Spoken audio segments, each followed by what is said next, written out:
Hi, Blastpop here. Today I'm taking a look at Starship Troopers, a game published by Avalon Hill and based on the book of the same name by Robert Heinlein. Uh, it is a vintage game from 1976, designed by Randall Reed.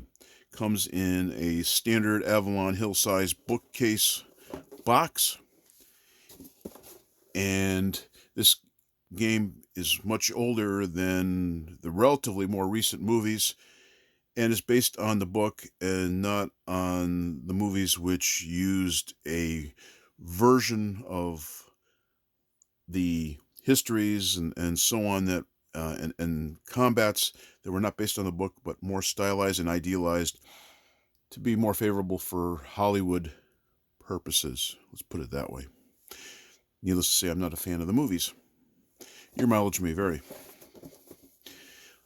What I do like is the cover.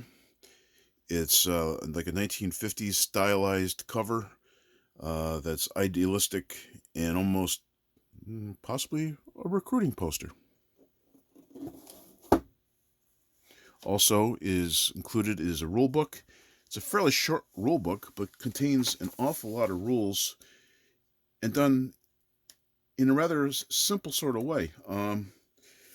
With so many complexities, it's done in a mere 14 pages, all the rules. The rules use a programmed style instruction, which Avalon Hill was big on in the 1970s, which included Tobruk, Starship Troopers, and Squad Leader, if you recall. Throughout the manual, there are items that show you a sense of what was going on in the history and what they were up against, and to set the pace and the mood for the game. And you have the Terran units, and you have aliens. You have the skinnies, and you have the bugs. Mr. Rico, there's zillions of them. And, you have your attack strength, you have your defense strength, and then you have your movement and which unit they belong to. And you have command units, marauders, and scouts. And they drop down in sticks, and they land in many of the scenarios on the board, and they drop down like paratroops. And the aliens, you got the humanoids, you have their workers, you have beam weapons, missile weapons, the arachnids, warriors, heavy weapons, and workers, and then you have markers. So they give you a good basic introduction of whatever all the units are. And then you have Scenario 1, Raid on the Humanoids, which is barely, not even 2 full pages. You play that scenario. Stop. Read no further. Then you play Scenario 2, Operation Bughouse, which starts introducing you to the hives of the arachnids. And then you add ranged weapons, tunnel complexes, control sheets for the mobile infantry. And then, not much more, you start and play Scenario 2. On to Scenario 3, a mere page, Invasion of Skinny 5. Scenario 4, Revolt. And they add air cars, engineers, all kinds of goodies and complexities, different types of units. You have nukes, nuke weapons, not the machine gun style MG42s that they look like they use in the movies. Shoal, Scenario 5, Scenario 6, Operation Royalty, the Battle for Planet P. Again, just barely more than a page more of additional rules. Scenario 7, Clendathu, the Last Battle. And then you have a section here describing how you set up the scenarios. And then you have the scenarios. Picture of the units, set up, and all the scenarios are in a few pages. Very nicely done. Scenario addenda.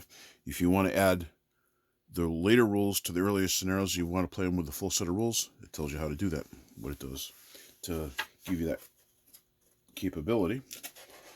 And then they have some examples of play. How to plot the alien complex out. Nuke, scatter, or explosion areas. Scatter. Special weapons and equipment inventory chart. And then a collage of related things.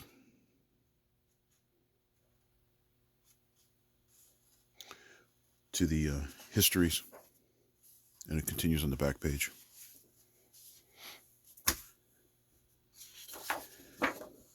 Combat chart, terrain effects chart on a card.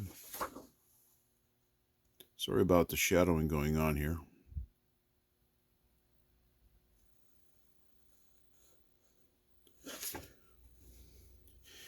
And then you have a alien attack table, and then you have various other charts and capabilities. So you receive a control pad, and on that, you, as the alien, you plot your arachnid complex on the map. It corresponds to the map, and then it gives you the various notations to show you how to notate what you need. And then on the back, it's a dual-use pad.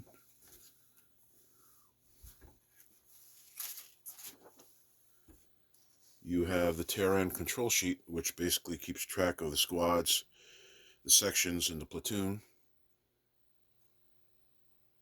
and what each soldier is carrying. A time record track, and also a section there for the combat engineer platoon.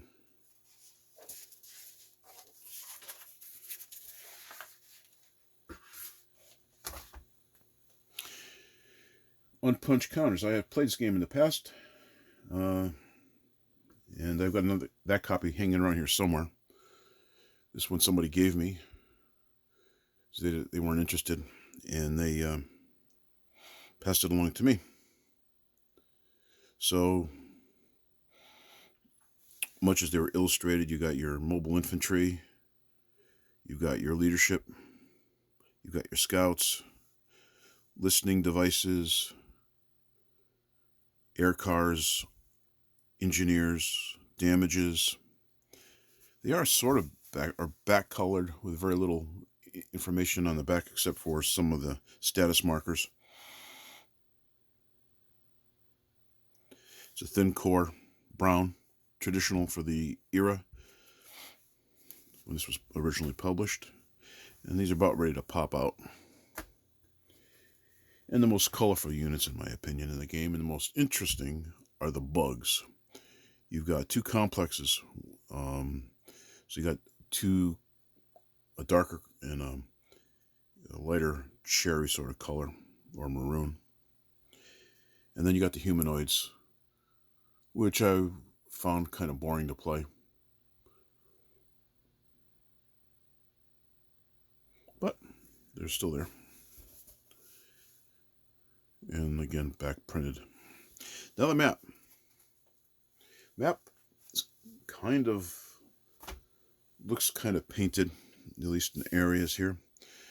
The artwork style reminds me a little bit of Avalon Hill's Outdoor Survival in terms of how it's painted, especially the rough terrain and stuff.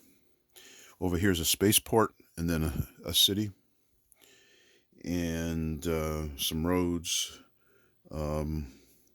mountains, rough terrain, or desert. They're on 3 Avalon Hill style Panzerblitz Swellier type boards, mounted. North is that way, and you have your scattered diagram right here. So this gives you a sense of what the old Avalon Hill Starship Troopers game looked like, and sort of a throwback to a simpler era where the game quality was very high, and there were very few of them being published by Avalon Hill at this time. Maybe 1 or 2 games a year. Very nice game. Highly recommended. If you can find somebody to play, you'll have a blast. And there are some solitaire scenarios and rules that, for instance, came out in the General magazine. Alone Against the Bugs, I believe it was called. So there are plenty of opportunities to play this game, even if you can't find an opponent. Highly recommended. Get a copy. Keep it.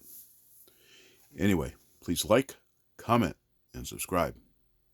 It's been Blastpop. Bye.